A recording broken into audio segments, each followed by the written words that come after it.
You don't belong here. Where'd you get these tickets? Stolen Sofia Martinez's voice sliced through the first-class cabin like a blade, loud enough for everyone to hear. Her eyes narrowed at the two young black girls sitting in seats 1A and 1B. Her posture was stiff, righteous, like she had caught two criminals mid-crime. Gasps erupted from nearby passengers. Some looked uncomfortable. Others nodded slightly, their silence speaking volumes. But Anna Sanchez didn't flinch. She sat upright, chin raised. "You're making a mistake." "Ma'am," she said calmly. "Our tickets are valid." Her twin sister, Nora, beside her, lowered her eyes but held Anna's hand. Fingers tightly woven, neither girl looked like they were about to budge. "Just before we get into what happened next, I'd love to know, where are you watching this from? Drop it in the comments below. And if stories like this matter to you, hit that like button and subscribe so we can keep sharing them." Now, back to the moment everything changed. It was early morning at Hartsfield-Jackson in Atlanta. Flight 418 was preparing for takeoff to New York, in the calm of first class. Two black teenage girls had taken their seats. Their presence didn't match what Sofia, the 38-year-old flight attendant, had expected. Her mind didn't go to merit or family or achievement. It went straight to suspicion. Anna Sanchez. 14 had always been the bolder twin. She knew how to hold her ground. Nora, quiet and thoughtful, was the analyzer. They balanced each other like sunlight and shadow, both dressed neatly in matching navy blazers and skirts, with debate club pins on their lapels, ready to compete at the National Invitational, an event that could earn them scholarships. Their father had booked first-class tickets. He always said, "You don't shrink to make others comfortable." But none of that mattered now. Sofia hovered over them like they were intruders. "I'm asking you one more time," she barked. "Show me the confirmation or I'll call security." Anna calmly handed over the printed ticket, but Sofia barely looked at it. "Anyone can fake a printout," she muttered, then turned sharply. Andrew A., tall white man in TSA security uniform, stepped through the cabin entrance. Andrew Martin, 40, known around the airport for his no-nonsense attitude. Didn't ask questions. "Stand up, please," he ordered. Nora hesitated. Anna stood, her voice even. "Sir, if you check your system, you'll see these seats were bought by our father, Jack Sanchez." But Andrew didn't check. He reached for Anna's backpack. "We're not doing this here," he said. "Come with me." As they were pulled down the aisle, Justin Harris, a white man in his 50s in seat 3A, leaned toward the passenger next to him. "Kids like them always cause trouble," he muttered. "One stole my briefcase last year in Chicago." The words weren't loud, but they were meant to be heard. And they were... Nora turned, her voice quiet but cutting. "We're not your past mistake." "Sir," Olivia Smith, a 60-year-old retired teacher in 3B, frowned. Her instinct told her something was wrong, but like many, she didn't speak. Not yet. The jetway felt colder than the plane. Harsh fluorescent lights buzzed overhead as Andrew led the girls to a holding area, an empty room with plastic chairs and a metal table. "You need to learn to respect authority," he said, arms crossed. "When someone in uniform gives an order, you follow it." Anna, composed but burning inside, replied, "Sir, respect goes both ways." Nora had already pulled out her phone and was texting someone. Her thumbs moved quickly. Anna leaned in. "Did you tell him?" Nora nodded. "I told Dad. He's on his way." Meanwhile, back on the plane, Sofia returned to the cockpit. "Handled it," she said confidently. "Captain Nathan Wright." 55 nodded without lifting his head from the flight checklist. "Good call," he muttered. "Can't take risks up here. First class should feel safe." Justin, watching nearby, added, "I feel better already." Sofia smiled, but not everyone agreed. Olivia unbuckled her seatbelt and stepped into the aisle. "Excuse me," she called after Sofia. "Why were those girls removed?" Sofia turned, stiff. It's a safety protocol. Olivia raised an eyebrow. They didn't look like a threat. They looked like kids. Sophia's jaw clenched. With everything going on these days, I trust my instincts. Further back in row 6, a young black woman in a smart tan blazer glanced up from her phone. Harper Thomas, 28, freelance journalist and social media influencer, had seen too many moments like this. She discreetly pulled out her phone and hit record. As Sophia turned back into the cockpit, Harper posted 2 black girls kicked out of first class for being black at 3,000 feet. Racism still flies. Hashtag Justice for Twins.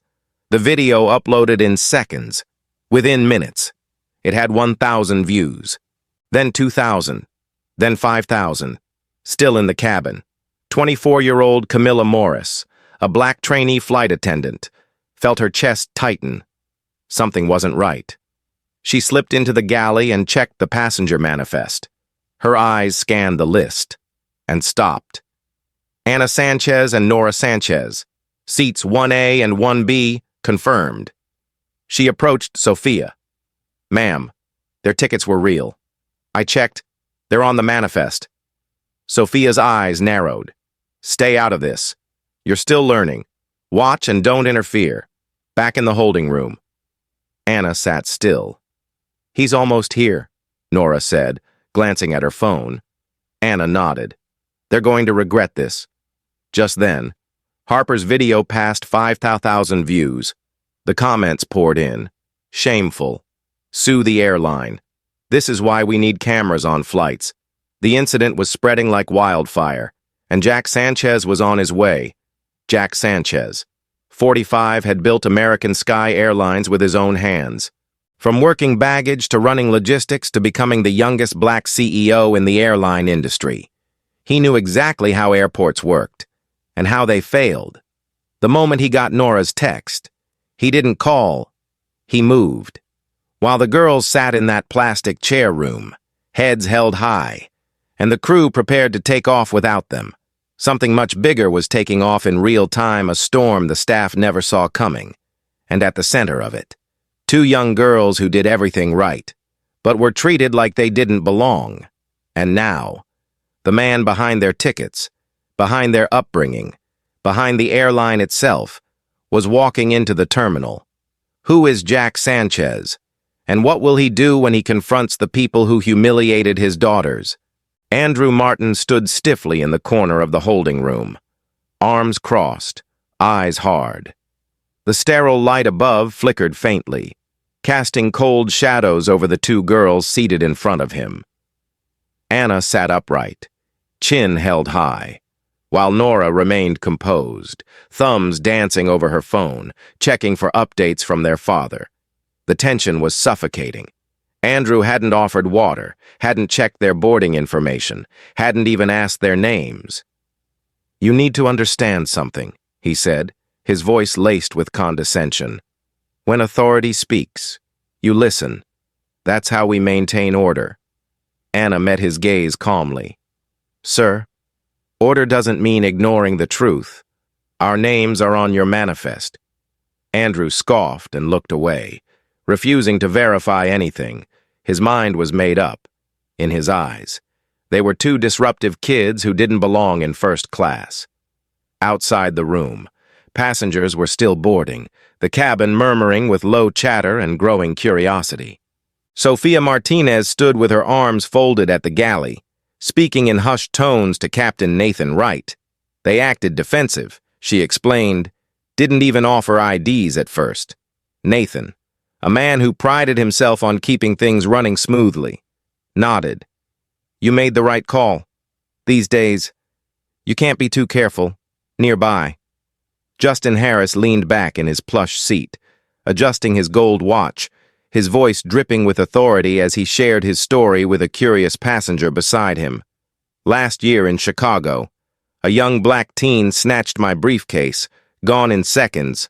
Ever since then, I don't take chances. You see 2 kids like that up here, I trust my gut. His words carried across the aisle. Olivia Smith, seated across from him, clenched her jaw. Maybe your gut's not the problem, she muttered under her breath. But still, she said nothing aloud. The weight of silence filled the space. Not everyone was silent, though, in row 6, Harper Thomas was refreshing her phone, watching as her video gained traction. The clip, just 23 seconds long, showed Anna calmly stating their tickets were valid, and Sophia brushing it off before calling security. By the time Harper added a caption, "They're just kids. This is what profiling looks like." The video had crossed 6,000 views. She reposted it to TikTok and X with the hashtag #Justice4Twins. The comments were flooding in. Unbelievable. Not again. Sue them. Some comments were vile, others painfully honest, but most rallied behind the girls. Meanwhile, Camilla Morris couldn't shake the feeling that something was deeply wrong. She was still new, just 3 months into her flight attendant training, and she'd been warned to observe, not interfere. But after confirming the Sanchez twins' names on the manifest, she felt her stomach twist. She approached Sophia again, this time holding the printed passenger list. They're confirmed, seats 1A and 1B. Look, Sophia didn't glance. I told you to stay out of it. Camilla, do you want to make it past training? Her tone was low, clipped. Camilla backed off but didn't return to her jump seat. Instead, she stood quietly near the galley, listening, watching, and recording notes on her phone in the holding room. Nora finally received a reply. He's pulling up now. She whispered to Anna. Dad's here. Anna gave a small nod, her voice calm as ever. Good. Let them keep talking. He'll hear everything. Andrew paced the room, still oblivious. You kids don't know how the real world works, he sneered. You want first-class treatment? You earn it. Not flash some forged ticket and throw a tantrum. Nora's voice was quiet but razor-sharp. Sir, what does the real world look like to you? Is it only safe when it's white? The question hung in the air like smoke. Andrew blinked, stunned by the boldness, before he could reply. The door opened. Adam Turner stepped in first, tablet in hand, suit pressed and perfect. Behind him, Jack Sanchez filled the doorway with calm authority. At 6'2", with a steady gaze and a presence that turned heads in boardrooms and press rooms alike. He scanned the scene without a word. Anna and Nora stood, Daddy, his arms wrapped around them, brief but grounding. Then he turned to Andrew. I want to hear exactly what happened, and I want to know why you haven't checked the system to confirm their tickets. Andrew stiffened. I was told they didn't belong in first class. Jack's voice didn't rise, but it cut like glass. By whom? The flight attendant. Sophia Martinez. Andrew said. She said they were suspicious, refused to provide ID. Jack turned to Adam. Show me the booking record. Adam tapped the tablet and turned the screen. Confirmed. 2 first-class seats. Anna and Nora Sanchez. Booked under the corporate account. Cleared through all security. No flags. Jack turned back to Andrew. So what's the real reason they were removed? Andrew faltered. Look, we're trained to respond quickly. No, Jack interrupted. Still calm. You're trained to respond intelligently, with integrity, neither of which I've seen here, at that moment. Camilla appeared behind Jack. Mr. Sanchez, she said cautiously. I checked the manifest. Their names were there. I tried to tell Sophia, but she shut me down. Jack looked at her, his expression softening. Thank you. His eyes swept the space. Where is Sophia now? Adam checked his watch. She's on the plane, prepping for departure. Jack turned to Andrew. You will escort me to that aircraft. Now. As they stepped into the corridor. Harper's video hit 12,000 views. People were tagging news stations, civil rights groups, legal organizations. Hashtag Justice4Twins was trending nationally. Back in the cockpit, Sophia was reviewing safety procedures with Nathan. Olivia leaned across the aisle toward Justin. "Do you ever think maybe you're part of the problem?" she asked, her voice level. Justin shrugged. "I'm just being honest. Call it what you want." "I will," she said. "It's called prejudice." Harper caught that on camera, too, as Jack moved swiftly toward the gate with Adam and Camilla behind him. Tension rippled down the corridor. The situation was no longer just a misunderstanding. It was a reckoning, and no one on that flight, not Sophia, not Andrew, not even the captain, was ready for who just walked into the storm, the CEO, the father, the man they never thought they'd have to answer to, and he was bringing the truth with him. Jack Sanchez walked through the terminal with the controlled intensity of a man who had climbed too many mountains to be ignored now. Behind him, Adam Turner tapped rapidly on his tablet, gathering time-stamped records, while Camilla Morris followed closely, her heart pounding, not just with nerves, but with quiet hope. As they neared Gate C-22 Airport, staff stiffened, sensing something had shifted. Jack's presence wasn't loud, but it was undeniable when he stepped onto the jet bridge. Andrew Martin trailed silently behind, no longer in control, just a shadow to the man now commanding the room. At the aircraft door, Sophia Martinez turned mid-sentence, her face draining of color as she locked eyes with Jack. "Mr. Sanchez? I didn't know you were coming," she stammered. Jack didn't return her greeting. "Where are my daughters?" Sophia blinked, hesitated, then motioned awkwardly. "They were removed for safety reasons, sir. Protocol." Her voice faded under the weight of her own doubt. Jack stepped into the cabin, where passengers now craned their necks, murmuring. Harper Thomas had her phone out again, live streaming with quiet urgency. "He's here," she whispered to her followers. "Jack Sanchez, the CEO, and he looks furious." In the middle of the aisle, Anna and Nora stood tall beside Olivia Smith, who had come to greet them. Jack pulled his daughters into a quick embrace. "You okay?" he asked. Anna nodded. "We're fine now." Nora's voice was soft but steady. "They didn't believe we belonged." Jack turned slowly, his eyes scanning the cabin. "Ladies and gentlemen," he began, his voice calm but resonant. "I'm Jack Sanchez, CEO of American Sky Airlines, and today, my daughters were removed from their rightful seats in first class by people who failed to do the most basic thing: verify the truth." A murmur rippled through the cabin. Sophia stepped forward. "Sir, I was following instinct." The girls seemed evasive. "You didn't check their names," Jack interrupted. "You didn't look them up in the system. You judged them on sight." Nathan Wright entered from the cockpit, his expression guarded. "Mr. Sanchez," he said, "we support our crew when they make security decisions." Jack turned to him. "Captain, you're responsible for this aircraft and everyone on board. That includes ensuring your crew exercises good judgment, not prejudice." Nathan bristled. "We acted out of caution." Jack's voice dropped. "No, you acted out of assumption." Harper's live stream surged to over 25,000 views as Jack continued. "These girls weren't loud. They weren't disruptive. They were polite, seated, and properly ticketed. They were flying to represent their school in a national debate competition, and they were treated like criminals." Olivia Smith finally spoke aloud, facing the cabin. "I watched it happen. I stayed quiet when I shouldn't have. But I'll say it now. It was wrong. Those girls showed more grace than the crew did." Sophia's face reddened.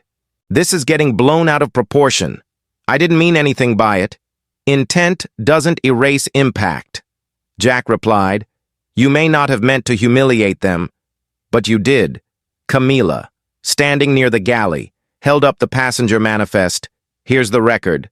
Anna Sanchez, Nora Sanchez, seats 1A and 1B, cleared, confirmed, and paid in full by the corporate account 3 weeks ago." Jack nodded to Adam. "Document all of this, every word, every witness. Justin Harris, who had shrunk slightly into his seat, suddenly spoke up. Are we really turning this into a racial issue?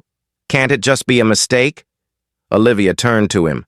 It wasn't a mistake when you assumed they were thieves. You spoke from experience. Your own, not theirs. Harper filmed as Jack looked back at Sophia and Nathan. I'm placing both of you under immediate review. You're relieved from duty for this flight. A formal investigation will follow. Sophia's voice cracked. You can't do that. I can. And I just did. Nathan stood stiffly. You're the CEO, but this is still my aircraft, and your authority is revoked the moment it violates the rights of my passengers. Jack said, You've failed your duty today. He turned to Camilla. Who's next in line for this route? Camilla swallowed hard. Amelia Wilson. Sir? And co-pilot Anthony Thomas is scheduled to rotate in New York. Call them in. Jack said, Now. Camilla stepped away quickly. Making the call, Harper whispered to her stream. They're being removed. The CEO just pulled the captain and the flight attendant. Passengers clapped softly. A few stood. A woman from row 4 added, About time someone stood up to this nonsense. Jack turned back to his daughters. You ready to board again? Anna nodded. Nora smiled faintly. We never left. As Sophia and Nathan exited the aircraft in silence, escorted by Andrew, Adam recorded every second. Justin looked away, visibly ashamed. Jack turned to the cabin. Let this be clear. No one should be judged for their skin color, their age, or their quiet presence. This airline was built on respect, and we will protect that value at 3,000 feet and on the ground. Olivia touched his arm gently. Thank you. Jack exhaled and looked at his daughters, now walking proudly back to their seats. Camilla returned with a nod. Replacement crew en route. Harper posted again, accountability in action. This is how we change the culture. As Jack exited the aircraft briefly to debrief legal, passengers buzzed with energy, some applauding softly, some nodding in solidarity. But the damage had been done.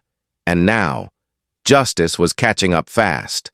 The world was watching, and this flight was no longer just a trip to New York. It was a turning point, a lesson, and Jack Sanchez had made sure no one would forget it. Jack Sanchez stood at the front of the first-class cabin, shoulders squared, voice calm but unwavering, as all eyes turned to him, not just because he was the CEO of the airline, but because of the unmistakable gravity in his presence. My daughters were humiliated not because of a security threat, not because of protocol, but because of a deeply embedded assumption that they didn't belong in first class, he said, his gaze sweeping across the faces before him. They were treated like trespassers in seats they rightfully owned. That is not a mistake. That is a failure of judgment. A heavy silence filled the cabin. Anna and Nora sat just behind him now, heads high, eyes alert. Harper Thomas stood quietly along the aisle, live streaming the moment with careful framing, the count climbing past 500,000 viewers in real time. Jack continued, You see, this isn't just about my girls. This is about every young person who is told they don't belong, every black child who is met with suspicion before a smile, every quiet voice that's dismissed before it's heard. He took a slow breath. Let me tell you about these two young women, Anna and Nora Sanchez, 14 years old, national debate champions, straight-A students, chosen to represent their school at a national invitational, competing for college scholarships. They are here today because they earned it, and they were ripped from their seats before anyone checked a system, asked a question, or spoke to them like human beings. At that, murmurs rippled through the cabin. Several passengers nodded, others looked down, uncomfortable. Sophia's replacement, Amelia Wilson, stood near the cockpit door, listening quietly, her face composed and professional. Captain Nathan Wright's former seat now awaited Anthony Thomas, the new co-pilot scheduled to take command. Jack turned slightly, gesturing toward his daughters. All they wanted to do was fly to New York, just like any of you. But they were met with suspicion and force. Why? Because they're young. Because they're black. Because someone decided to trust their gut instead of the facts. Anna rose gently from her seat and took a step forward. Her voice was steady. We didn't raise our voices. We didn't argue. We answered every question politely. But it didn't matter. She saw two black girls in first class and assumed it had to be a mistake. Nora followed, voice softer but cutting clear through the air. We didn't ask for special treatment, just fairness. And if this can happen to us, with confirmed tickets, in school uniforms, on our way to a debate, then who else is it happening to in silence? Olivia Smith, seated near them, gave a soft clap, followed by a louder one from a passenger in row 4. Soon. The applause spread like a wave, not a loud ovation, but a quiet agreement, a public acknowledgement of an injustice too often left unspoken. Justin Harris, who had earlier spoken so casually about his own biases, sat stone-faced, his jaw tightened, his eyes flickered toward the floor, then slowly up toward Anna and Nora. He didn't speak, but he no longer looked smug. Harper raised her phone again and panned the room. "This is what change looks like," she said into the mic. "Not easy, not comfortable, but necessary." Jack looked directly at Sophia Martinez and Captain Nathan Wright, who now stood at the edge of the cabin, awaiting full removal. "You both made choices today," Jack said. "Choices that impacted two young girls in front of an entire flight of passengers. You can justify it with instinct. You can claim protocol. But what you cannot do is escape accountability." Sophia's face flushed. "I didn't mean harm," she said quietly. "It was just a feeling. They seemed out of place." Jack didn't raise his voice. "You didn't mean to, but you did. And that's the problem. The feeling you had, that they didn't belong, wasn't instinct. It was bias." Captain Wright, attempting to reclaim some dignity, added, "You're making an example out of us. Mr. Sanchez?" Jack nodded. "Yes, I am. Because your example is already being broadcast to 500,000 people, and counting, and what they're seeing is what happens when authority is abused." Adam Turner stepped forward, holding his tablet. "We've logged the full passenger history, incident timeline, and witness testimonies. HR and legal have been notified. Both of you are suspended, effective immediately. An internal review will follow." Sophia looked away, humiliated. Nathan Wright opened his mouth as if to protest, then thought better of it. They exited the aircraft without another word, passing Camilla Morris in the aisle, who stood now in her crisp uniform, chin lifted. Harper's followers watched it all, typing furiously. Finally, some accountability. This girl dad CEO just raised the bar. Protect black daughters at all costs.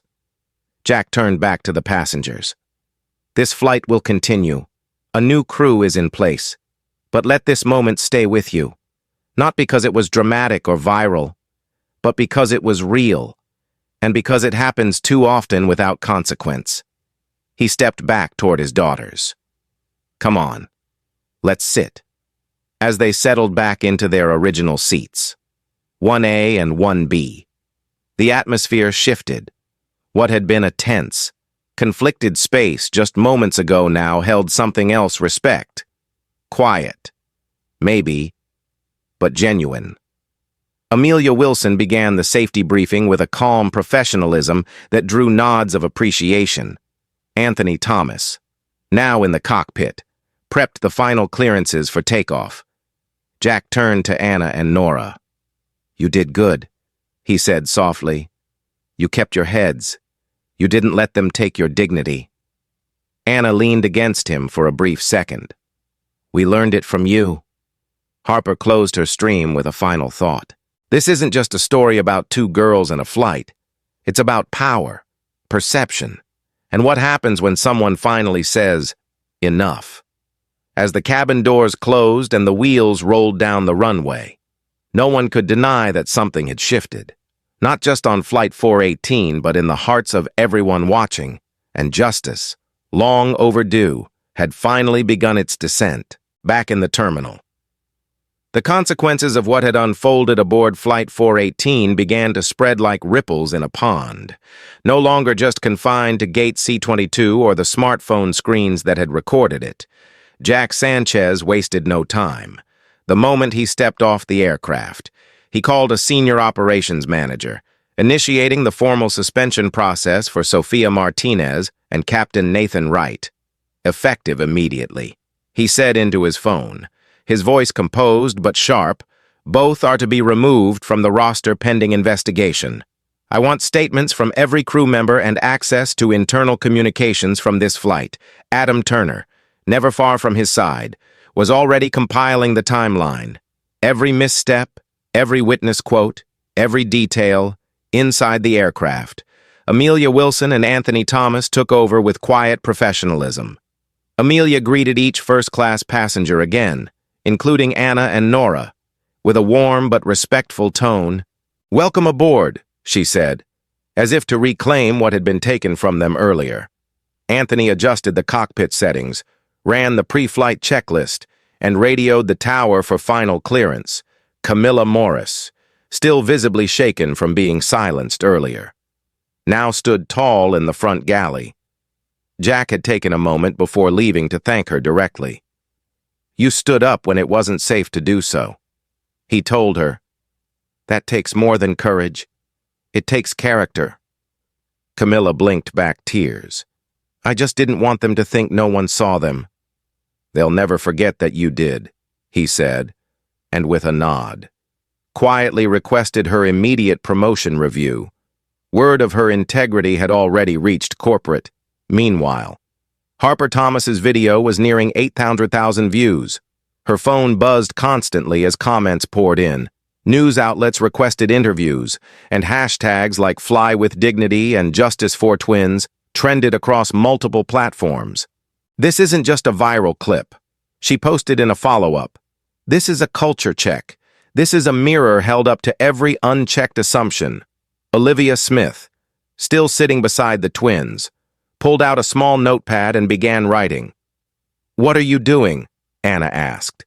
"A petition," she replied without looking up. "To show our support. I want every passenger who saw what happened to sign it. I want your voices remembered." She looked up and smiled. "You girls remind me of my students back when I taught smart, brave, unshakable. I'm proud of you," as the flight prepared for departure. Jack stepped into the terminal conference room with 2 corporate legal officers and an HR representative via video call. "This isn't about damage control," he began. "This is about accountability and transformation. I want a public statement drafted, not just an apology, a plan. We're launching a bias training initiative across the entire airline, real training, not a checkbox. And I want Camilla Morris to be part of it." His voice dropped slightly, firm with resolve. "And this starts now." Inside the cabin, Anna and Nora sat quietly in their seats, looking out the window as the plane began to taxi, for the first time since boarding. There was a sense of calm, not just in their posture, but in the way the passengers around them now glanced their way, no longer with suspicion, but with respect. Apologies came in small, quiet gestures. A middle-aged couple across the aisle offered them bottled water and soft smiles. A flight attendant stopped by with extra snacks. Even Justin Harris, who had sat rigid and defensive for most of the ordeal, now shifted uncomfortably in his seat. He leaned slightly toward them and cleared his throat. I may have misjudged earlier," he muttered. Anna looked at him, waiting. "What made you realize that?" she asked. Not unkindly. Justin hesitated, seeing how you handled it, and how everyone else didn't. "I guess I let my own past cloud my thinking," Nora replied, her voice soft. It's never too late to rethink how you see people. But you have to start. He nodded slowly, humbled. The plane lifted off the runway with a gentle lurch, climbing into the sky, in the cockpit. Anthony Thomas looked over at Amelia's voice coming through the intercom, delivering the welcome message with the grace Sophia had lacked. The cabin was still, peaceful now, but it carried the weight of everything that had transpired. Camilla quietly trained the newer crew on service etiquette, pausing between her duties to offer insights, not just on procedures, but on people. Everyone has a story, she said to a younger trainee. Learn to see it before you decide who they are. At cruising altitude, Jack received a text from Adam's statement drafted, legal reviewed. We're ready to go public. Jack typed a quick response. Add a line. This isn't about saving face. It's about doing what's right. Then he put his phone down, turned toward the window, and closed his eyes for the first time that day. Back inside the cabin, Harper posted one final clip before switching off airplane mode. For anyone wondering how this ends, it doesn't end. It begins. With policy, with voices, with people who refuse to be silent when it matters most. By the time the plane crossed into New York airspace, the airline's official statement had been posted. It acknowledged the incident, praised the strength of the Sanchez twins, and committed to long-term changes, including a new diversity and equity task force. It named Camilla Morris as one of the founding members, and at the center of it all. Two black girls sat side by side, their heads leaning together, hearts full, not with bitterness, but with purpose. What began as humiliation had become a movement, a lesson that would travel far beyond that plane. And justice, though delayed, had found its wings. As Flight 418 soared above the clouds, cruising at 36,000 feet. The atmosphere within the cabin had shifted dramatically from the tense, uncomfortable silence of earlier. It was as if the plane itself had exhaled, shedding the weight of prejudice and fear that had clung to it before takeoff. Amelia Wilson moved down the aisle with calm precision, offering drinks and meals with the kind of care that didn't need to be performative. It was simply part of who she was. Her presence radiated assurance, professionalism, and, above all, dignity in the cockpit. Co-pilot Anthony Thomas reviewed flight readings with quiet confidence, a stark contrast to the rigid defensiveness of his predecessor. Everything about the aircraft felt steadier now, not just in its trajectory, but in its spirit. Anna and Nora Sanchez sat in their original seats, 1A and 1B, shoulders relaxed, heads tilted slightly as they stared out the window at the sky that stretched endlessly ahead. Anna had her debate folder open, reading aloud softly from the notes they had prepared for the competition in New York. Nora followed along, occasionally adding a quiet thought or adjusting a phrase, though they had just endured one of the most humiliating experiences of their young lives. Their focus had not wavered. They were still preparing, still striving, still pushing forward. What if the opening line was simpler? Nora whispered, like, "Injustice isn't just what's said, it's what's assumed." Anna paused, then smiled. That's strong. A few rows behind them. Olivia Smith sipped her tea and watched them with pride. The quiet strength of those girls reminded her of her former students, the ones who had grown up to lead protests, win scholarships, become lawyers and doctors. She pulled her notepad back out and continued collecting signatures from passengers willing to support a formal letter of complaint and solidarity. "We owe them that much," she said softly to a man in 4C, who signed without hesitation. Camilla Morris, now stationed in the front galley, moved with a renewed sense of purpose. She was still young, still technically in training, but the events of the morning had aged her in a way that felt necessary. She had seen what it meant to speak up and what it cost to stay silent. And now, as she helped manage the flight. She felt a quiet clarity guiding her. She paused near the jump seat where a new trainee sat. "Do you know their names?" she asked, nodding toward Anna and Nora. The trainee hesitated. "I heard, but I'm not sure." "Anna and Nora Sanchez," Camilla said gently. "Before you serve a passenger, learn their name. See the person, not the profile." The trainee nodded slowly, eyes widening with understanding. In the back of the cabin, Harper Thomas, phone now in airplane mode, reviewed the footage she had captured. The comments were still flooding in, even without new uploads. Viewers had begun to tag national news outlets, calling for broader media coverage. Harper had done her share of advocacy work before, but something about this felt different. It wasn't just about exposure, it was about evolution. She opened a new draft in her notes app titled #FlyWithDignity campaign and began to write ideas for a nationwide movement promoting accountability and equity in air travel. A line at the top read, "Because two girls kept their seat and made room for change in the cockpit." Anthony received an update from HQ. Public response to the company's statement had been overwhelmingly positive.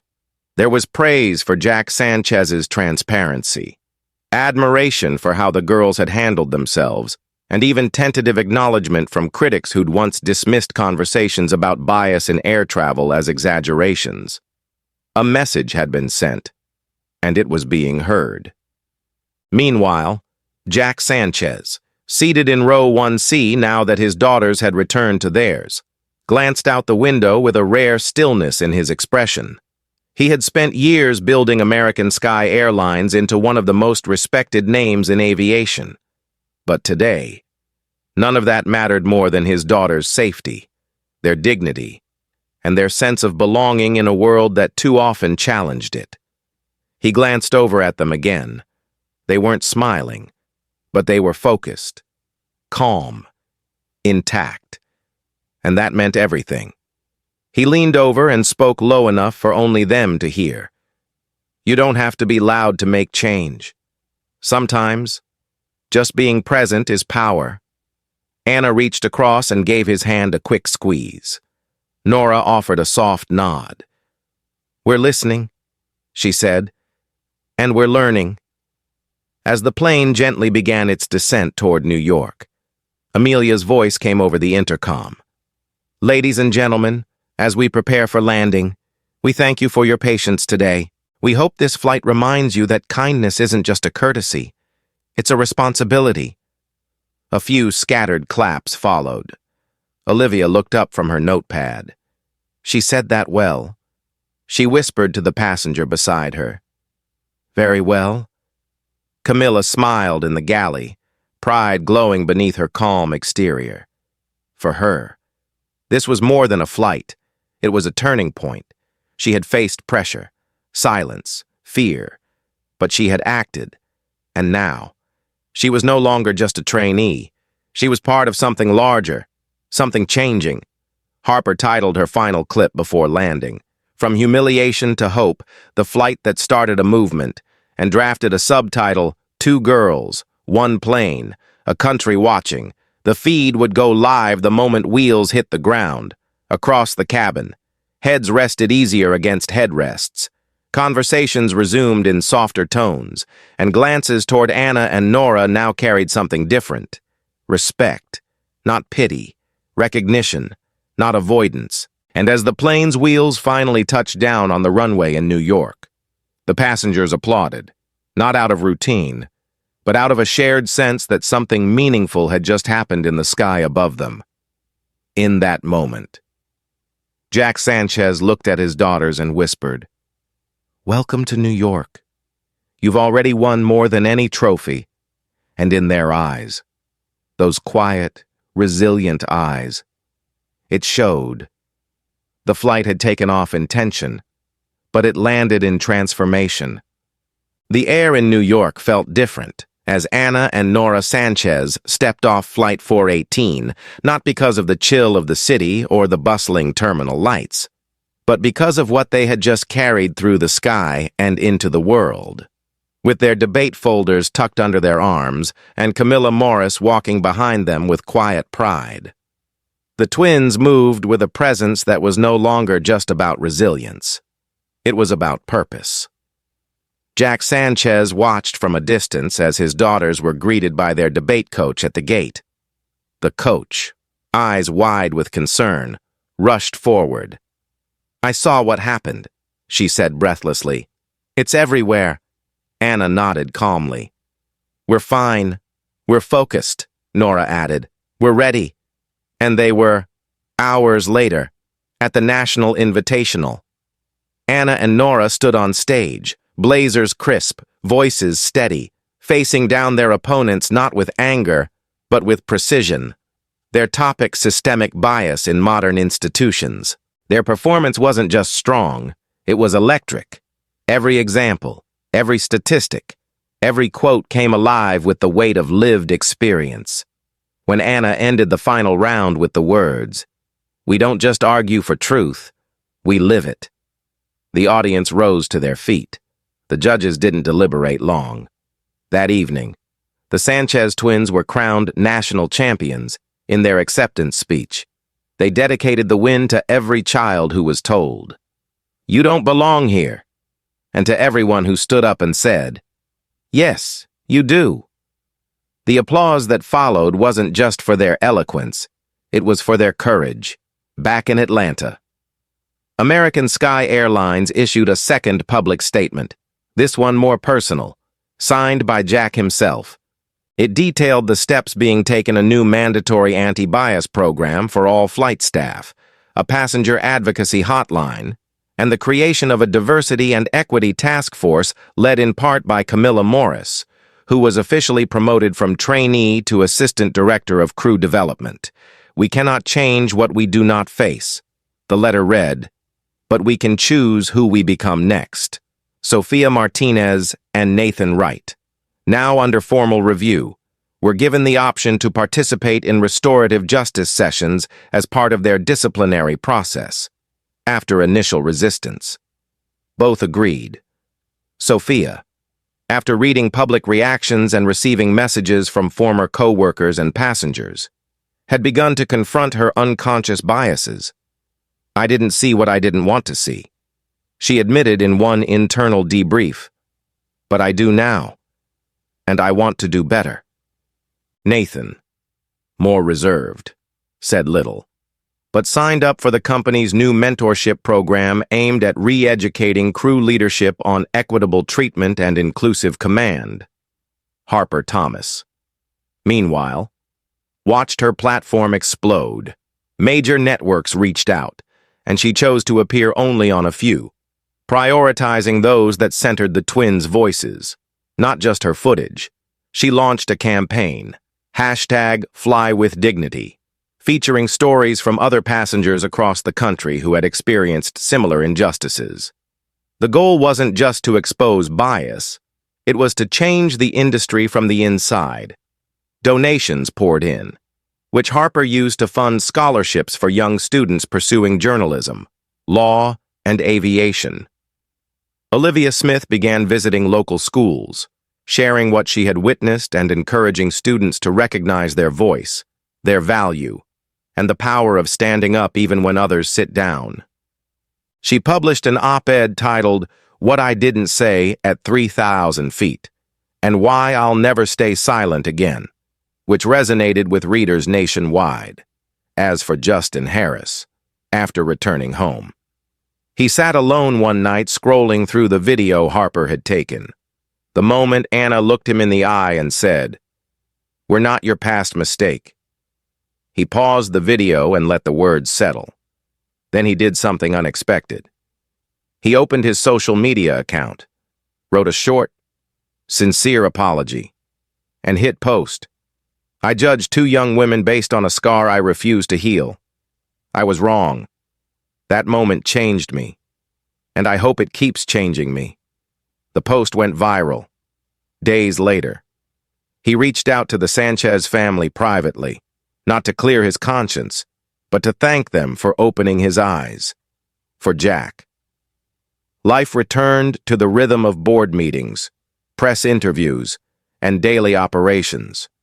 But something fundamental had shifted.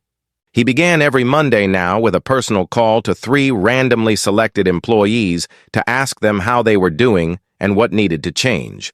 When asked why, he simply said, "You can't lead from above. You have to sit where they sit, at home."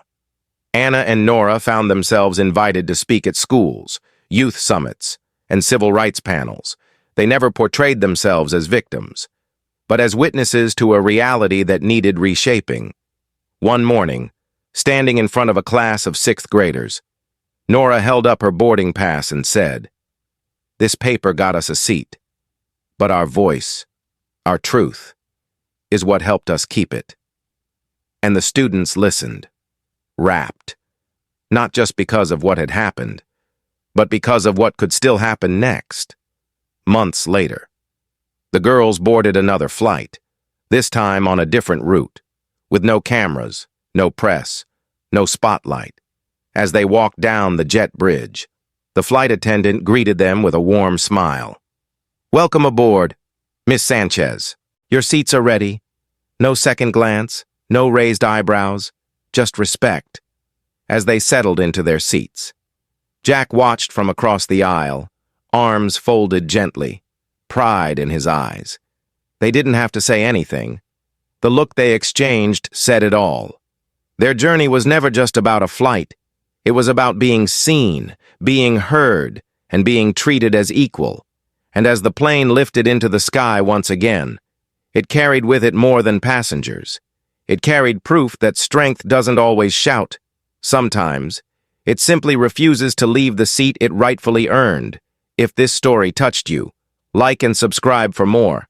Thanks for watching. See you in the next one.